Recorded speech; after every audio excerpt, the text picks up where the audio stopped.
STA TV, media syiar Islam. Bismillahirrahmanirrahim. Assalamualaikum warahmatullahi wabarakatuh.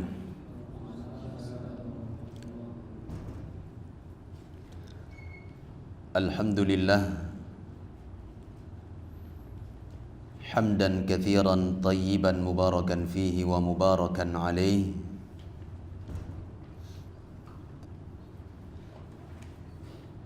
Kama yuhibbu rabbuna wa yardah.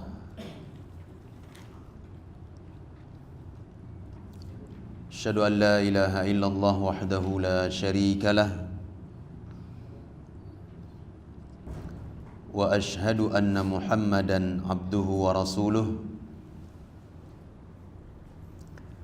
Sallallahu alaihi wa ala alihi wa sahbihi wa sallama tasliman mazida. Yaqulu subhanahu wa ta'ala fi kitabihil karim: Ya ayyuhalladzina amanu taqullaha haqqa tuqatih wa la tamutunna illa wa antum muslimun. Amma ba'd. Ayyuhal muslimun, jamaah salat zuhur yang dimuliakan Allah subhanahu wa ta'ala. Alhamdulillah, segala puji dan syukur selalu kita panjatkan kepada Allah subhanahu wa ta'ala, Rabb yang telah memberi kepada kita kenikmatan,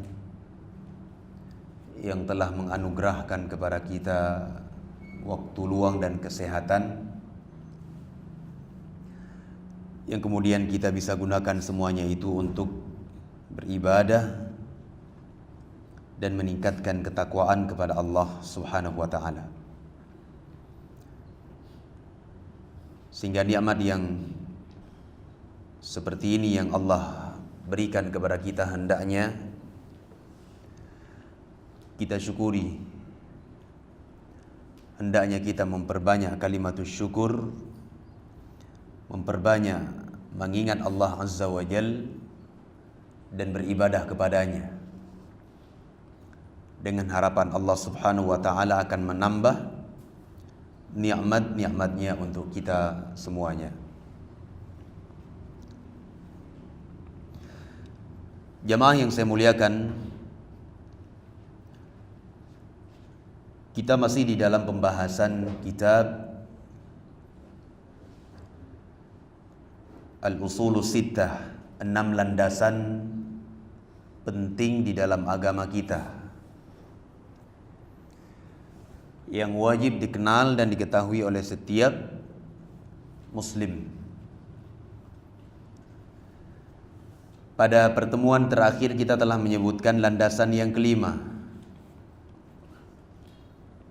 yaitu penjelasan tentang siapa wali-wali Allah. Dan Islam telah mengatur, telah meletakkan kaidah-kaidah bahwa yang namanya wali Allah tersebut adalah mereka yang beriman dan bertakwa kepada Allah subhanahu wa ta'ala. Sebagaimana Allah berfirman di dalam Al-Quranul Karim, Alladzina amanu wa kanu yattaqun. Mereka adalah orang-orang yang beriman kepada Allah dan bertakwa kepadanya.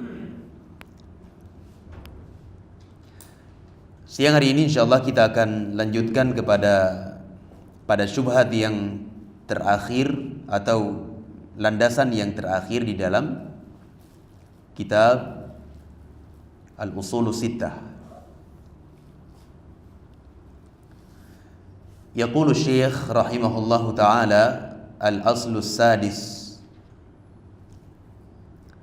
landasan yang keenam, raddu syubhati allati wada'aha syaitan fi tarkil qur'ani was sunnah wa ittiba'il ara wal ahwa al mutafarriqah al mukhtalifah, wa hiya anna al qur'ana was sunnata la ya'rifuhuma illa al mujtahidul mutlaq. Landasan yang keenam adalah membantah syubhat yang diletakkan oleh syaitan untuk meninggalkan Al-Quran dan As-Sunnah. Jadi para syayatin, baik itu syayatinul jinni wal ins, mereka itu bahu-membahu. Mereka bekerja sama untuk membuat kaidah-kaidah, menyebarkan syubhat-syubhat ke tengah kaum muslimin. Tujuannya adalah supaya kaum muslimin menjauhi Al-Quran dan Sunnah, supaya kaum muslimin tidak beriktisam dengan Kitabullah wa sunnati Rasulih sallallahu alaihi wasallam. Wattiba'i al-ara wal ahwa al-mutafarriqah al-mukhtalifah. Dan syubhat yang ditebarkan oleh syaitan supaya manusia mengikuti al-ara, pemikiran-pemikiran dan hawa nafsu yang memecah belah dan berbeda-beda jumlah dan jenisnya tersebut. Apa syubhat tersebut? Beliau mengatakan wahya annal Qur'ana was sunnata la ya'rifuhuma illa al-mujtahidul mutlaq. Di antara syubhatnya jamaah yang dimuliakan Allah adalah bahwasanya Al-Quran dan Sunnah itu tidak ada yang bisa memahaminya kecuali al-mujtahidul mutlaq, seorang mujtahid yang mutlak.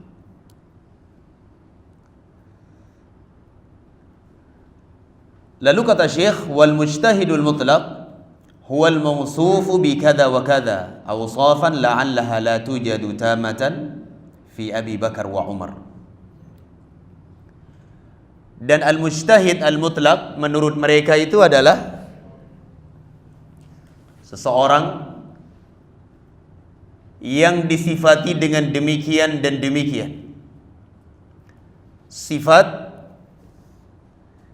yang terkadang tidak didapati secara sempurna bahkan pada Abu Bakar dan Umar sekalipun. Ini syubhat ahlul batil jamaah yang dimuliakan Allah. Intinya adalah mereka ingin mengarahkan muslimin kepada pemikiran-pemikiran yang batil, hawa nafsu, dan supaya muslimin meninggalkan ittiba kepada Al-Quran dan Sunnah. Dimunculkan syubhat, kerancuan demi kerancuan. Di antara syubhatnya adalah mereka mengatakan bahwa Al-Quran dan Sunnah itu tidak ada yang mampu memahaminya kecuali al-mujtahidul mutlaq. Dan al-mujtahidul mutlaq menurut mereka adalah seorang hamba, seorang alim, ulama yang mengenal dan mengetahui seluruh isi syariat Islam ini. Itu mujtahidul mutlaq.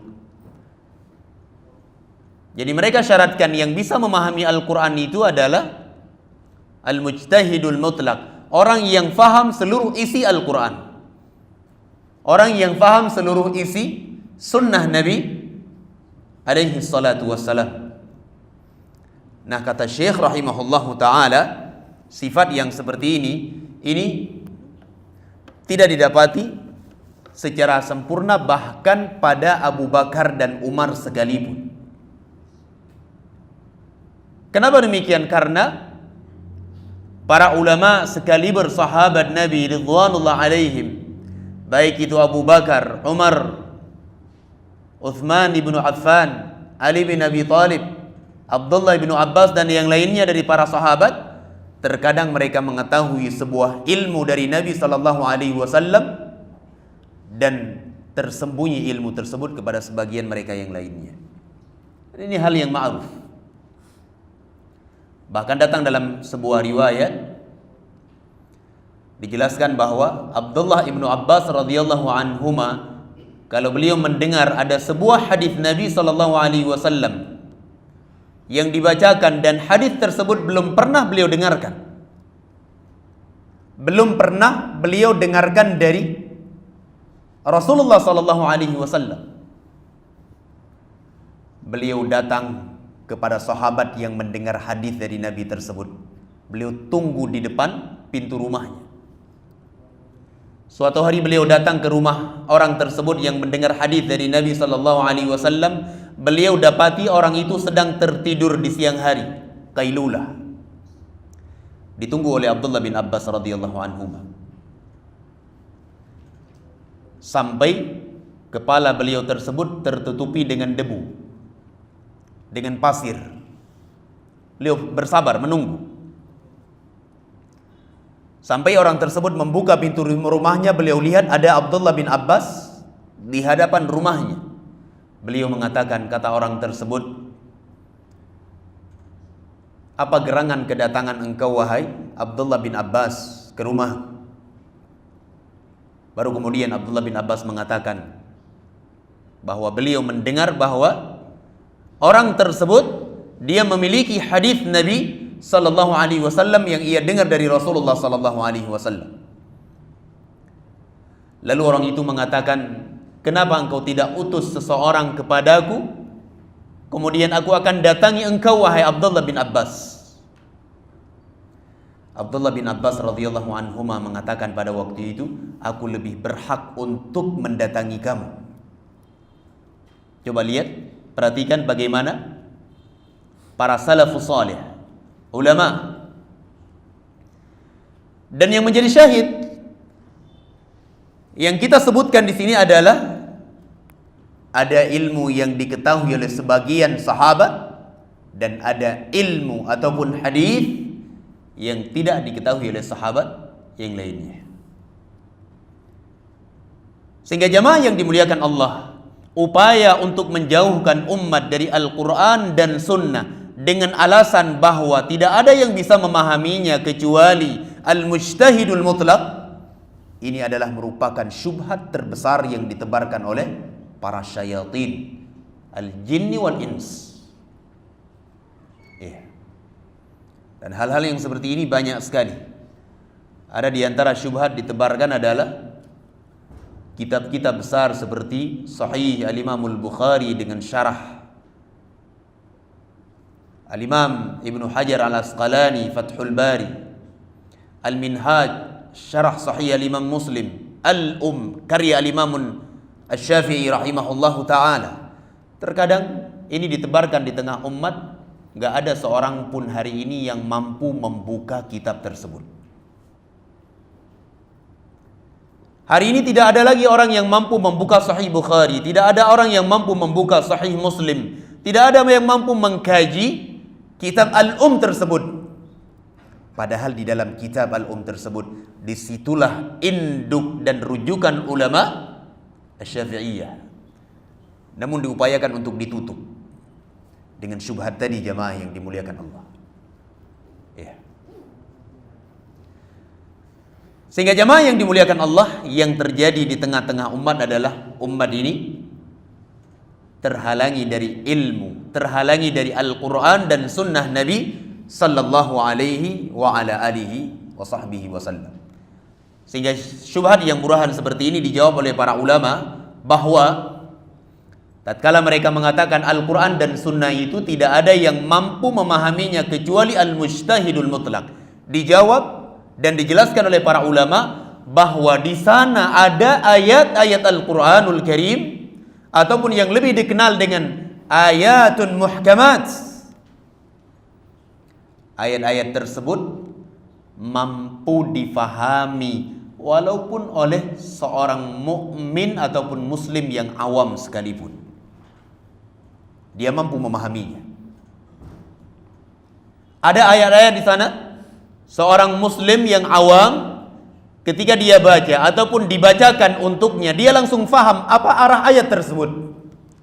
Dia faham sesuai dengan kadar pemahamannya. Faham dia. Saya kasih contoh, jamaah yang dimuliakan Allah. Allah Subhanahu wa taala berfirman di dalam Al-Qur'anul Karim. Kata Allah Subhanahu wa taala, "Athi'ullaha wa athi'ur rasul." Taatlah kalian kepada Allah dan taatlah kalian kepada Rasul. Ini ayat jamaah yang dimuliakan Allah jelas sekali.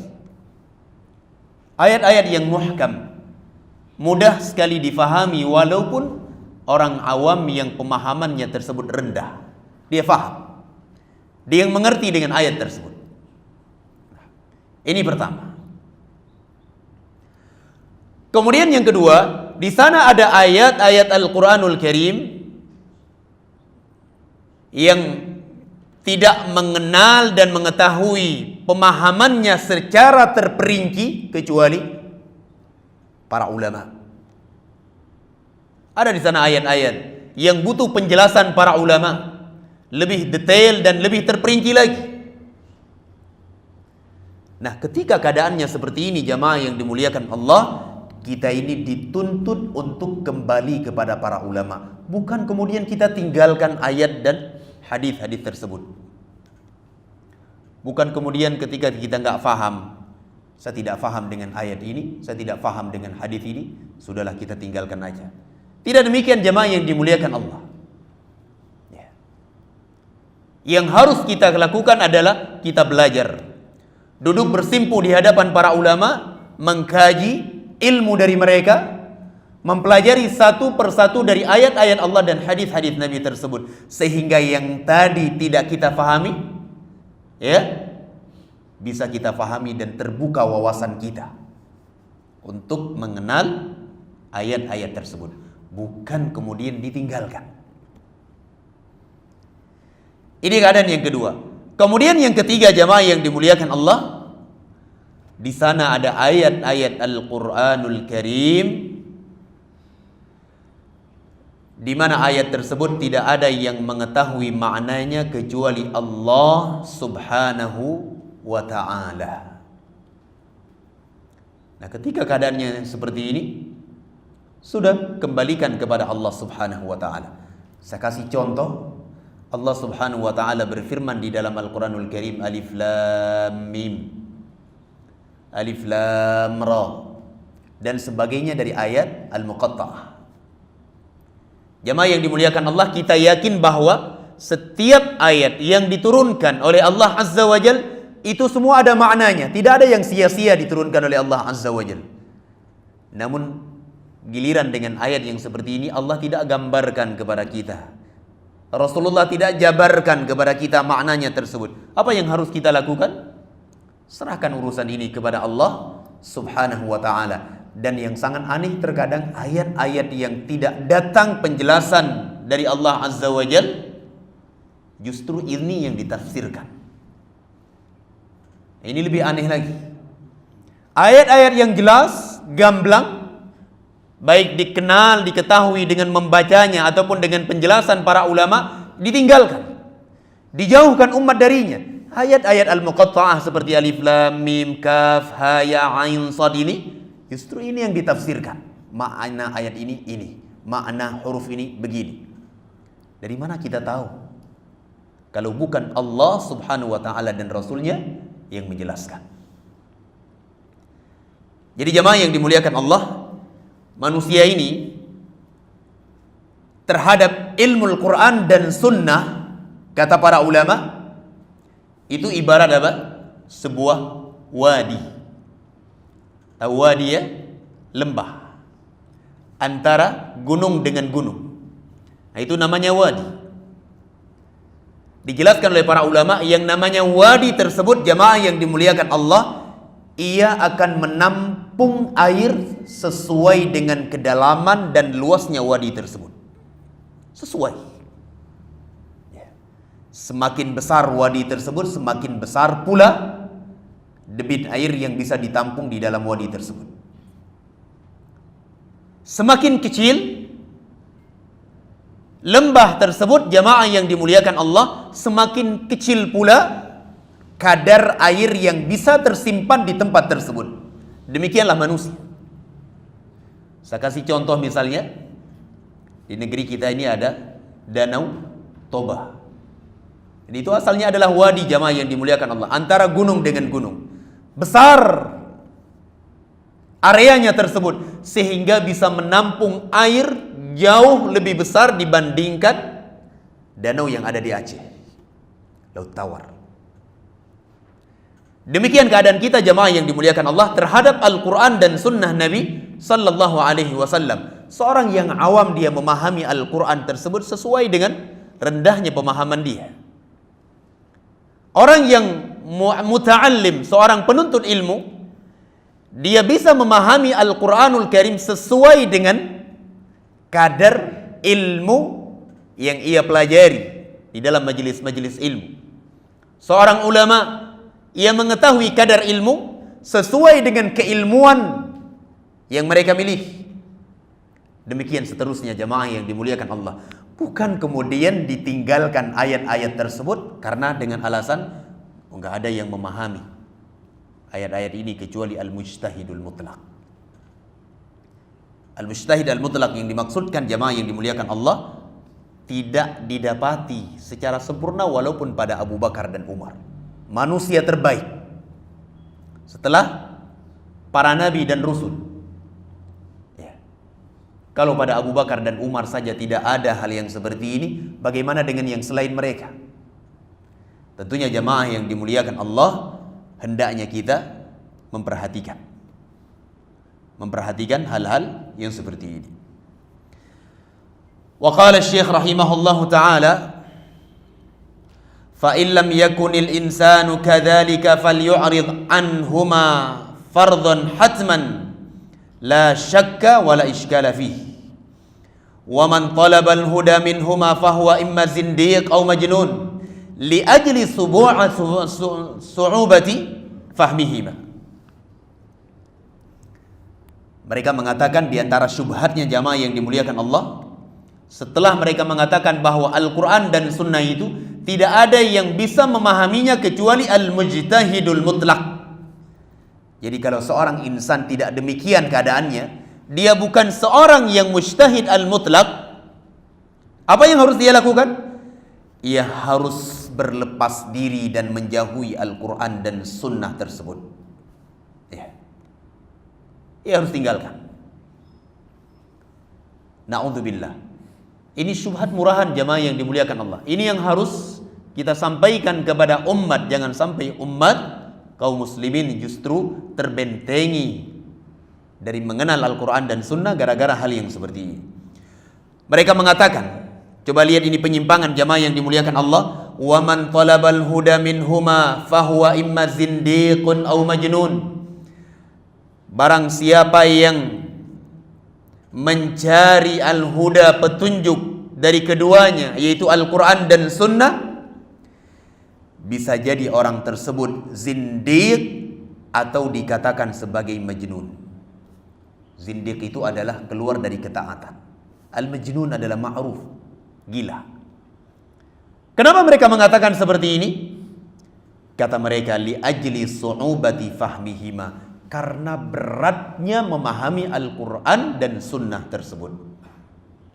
Berat sekali memahami Al-Quran dan Sunnah itu. Jadi kalau berat difahami, apa yang harus dilakukan? Ditinggalkan. Kalau orang tetap berupaya untuk mencari petunjuk dari dua hal itu, berarti dia zindiq. Kalau tidak zindiq, dia itu gila. Na'udzubillah. Fasubhanallah wa bihamdihi kama bayyana Allah subhanahu wa ta'ala syar'iyya kam bayyana Allah khalqan wa amra fi raddi hadhihi syubhati al-mal'unah min wujuhin syatta balagat ila haddi ad-daruriyat al-ammah. Fasubhanallah, kata beliau, maka maha suci Allah subhanahu wa ta'ala, wa bihamdihi, dan segala puji bagi Allah. Kam bayyana Allah subhanahu wa ta'ala syar'an wa qadara, betapa banyak Allah subhanahu wa ta'ala menjelaskan baik secara syar'i ataupun secara qadari, khalqan wa amra, ataukah secara penciptaan ataukah secara perintah. Sekian banyak Allah subhanahu wa ta'ala menjelaskan di dalam Al-Quran fi raddi hadhihi syubhah al-mal'unah, di dalam membantah syubhah yang terlaknat ini. Apa syubhatnya? Al-Quran dan Sunnah itu nggak bisa difahami kecuali oleh al-mujtahidul mutlaq. Syubhat dia murahan sekali, min wujuhin syatta, dengan sisi yang sangat banyak, hatta balagat ila ad-daruriyat al-ammah, sampai pada tingkat yang paling mendesak untuk diketahui oleh seorang yang awam sekalipun. Kemudian beliau mengatakan, walakinna aktsaran nasi la ya'lamun, akan tetapi kebanyakan manusia tidak mengetahuinya. Allah Subhanahu wa taala berfirman, walakinna aktsaran nasi la ya'lamun, akan tetapi kebanyakan manusia tidak mengetahuinya. Sudah banyak bantahan-bantahan, penjelasan-penjelasan, pelurusan terhadap kerancuan yang besar ini, jamaah yang dimuliakan Allah. Namun kebanyakan manusia tidak mengetahui. Allah Azza wa Jalla berfirman, walaqad haqqal qawlu fi aktsarihim ala aktsarihim fahum la yu'minun. Sungguh telah al-haq, sebuah ucapan ketetapan atas kebanyakan mereka. Fahum la yu'minun, akan tetapi mereka tidak mau beriman. Ketetapan, ketentuan dari Allah Azza wa Jalla itu semuanya telah ditetapkan oleh Allah Subhanahu wa taala kepada kebanyakan mereka. Semuanya sudah ada aturannya dari Allah Subhanahu wa taala dan Rasulnya. Namun mereka tidak mau beriman. Nah, ketika mereka tidak mau beriman, jamaah yang dimuliakan Allah, mereka berupaya untuk menciptakan kerancuan-kerancuan, syubhat demi syubhat, supaya muslimin tidak ikut beriman kepada ayat-ayat tersebut. Bayangkan betapa bahayanya orang-orang yang seperti ini. Hakikatnya mereka tidak mau beriman kepada Allah Azza wa Jalla. Ketika mereka tidak mau beriman, tidak mau menjalankan, tidak mau mengamalkan, apa yang mereka lakukan? Diciptakan syubhat-syubhat, ya, supaya manusia tidak tahu hakikat yang ada di dalam ataupun di balik akidah dan keyakinan mereka itu. Allah Subhanahu wa taala berfirman, inna ja'alna fi a'naqihim aghlalan fahiya ilal adhqani fahum muqmahun wa ja'alna min baini aydihim saddan wa min khalfihim sadda fa'aghshaynahum fahum la yubsirun wa sawa'un 'alaihim a anzartahum am lam tunzirhum la yu'minun innama tunziru man ittaba'a dzikra wa khasyar rahmana bil ghaib fabashshirhu bimaghfiratin wa ajrin karim. Coba lihat, sesungguhnya kami menjadikan fi a'naqihim, leher-leher mereka tersebut pengikat, ya, fahiya ilal adhqani fahum muqmahun, sampai ke dagu-dagu mereka tersebut, sehingga mereka ketika mengangkat kepala mereka itu apa? Menengadah. Allah mengatakan, wa ja'alna min baini aydihim saddan, kami jadikan di hadapan mereka tersebut penghalang dari al-haq. Wa min khalfihim sadda, dan dari arah belakang mereka penghalang. Fa'aghshaynahum fahum la yubsirun, dan kami tutupi pandangan mereka tersebut, hati-hati mereka tersebut, fahum la yubsirun, sehingga mereka tidak bisa melihat al-haq. Karena apa? Upaya untuk tidak beriman dan menciptakan syubhat-syubhat tadi. Nah, orang-orang yang seperti ini, kata Allah Azza wa Jalla, wa sawa'un 'alaihim a anzartahum, kalian beri peringatan kepada orang ini ataupun tidak kalian beri peringatan, sama saja, la yu'minun, mereka tidak mau beriman. Mereka tidak mau beriman. Innama tunziru man ittaba'a dzikra wa khasyir rahman, hanya saja yang kau beri peringatan dan menerima peringatan adalah orang-orang yang mengikuti adzikir dan takut kepada Ar-Rahman bil ghaib, fabashshirhu bimaghfirati wa ajrin karim, maka berilah kabar gembira kepada mereka dengan al-maghfirah, ampunan, dan pahala yang sangat mulia. Baik, jemaah yang dimuliakan Allah, inti dari pembahasan kitab ini adalah membantah asyubhah. Itu merupakan landasan bagi setiap muslim dan muslimah. membantah syubhat orang-orang yang berupaya untuk menjauhkan muslimin dari Al-Quran dan Sunnah. Itu prinsip dari prinsip-prinsip muslimin yang harus kita berpegang teguh dengannya. Kita harus luruskan, kita harus sampaikan apapun resiko yang akan menimpa kita. Karena memang kalau kita tidak menyampaikan, siapa yang akan menyampaikan kepada umat? Kata Imam Ahmad rahimahullahu ta'ala, kalau saya diam, kalian pun diam, siapa yang akan menyampaikan kebenaran dan al-haq kepada manusia? Jadi jemaah yang dimuliakan Allah, ini prinsip kita. Prinsip yang sangat besar di dalam agama ini. Kita diperintahkan untuk belajar, mempelajari Al-Quran dan Sunnah dengan pemahaman yang benar. Kemudian diperintahkan untuk menjelaskan dan membongkar segala bentuk syubhat-syubhat yang ditebarkan oleh para syayatin al-jinni wal-ins untuk menghalangi manusia dari Al-Quran dan Sunnah Nabi Sallallahu Alaihi Wasallam. Akhirnya kata beliau, walhamdulillahi rabbil alamin, segala puji bagi Allah subhanahu wa ta'ala, Rabb semesta alam. Wa sallallahu wa sallama ala sayyidina Muhammadin wa ala alihi wa sahbihi wa sallama tasliman katsira ila yaumiddin. Wallahu a'lam bishawab. Alhamdulillah, secara ringkas kita sudah selesaikan kitab Al-Usulus Sittah ini. Dan dengan berakhirnya landasan yang keenam tadi, berarti kita telah selesai dari pembahasan kitab ini. Alhamdulillah, banyak faidah yang kita dapatkan walaupun dengan penjelasan yang ringkas. Semoga apa yang kita kaji ini ada manfaat dan ini menjadi penguat dan mengokohkan kita di atas Al-Quran dan sunnah Rasulullah sallallahu alaihi wa ala alihi wasallam. Hadza ma aqulu lakum. Sampai di sini kajian kita hari ini. Subhanakallahumma wa bihamdik, asyhadu an la ilaha illa anta, astaghfiruka wa atubu ilaik. Wa sallallahu ala nabiyyina Muhammadin wa ala alihi wa ashabihi ajma'in, walhamdulillahi rabbil alamin. Assalamualaikum warahmatullahi wabarakatuh. STA TV Media Syiar Islam.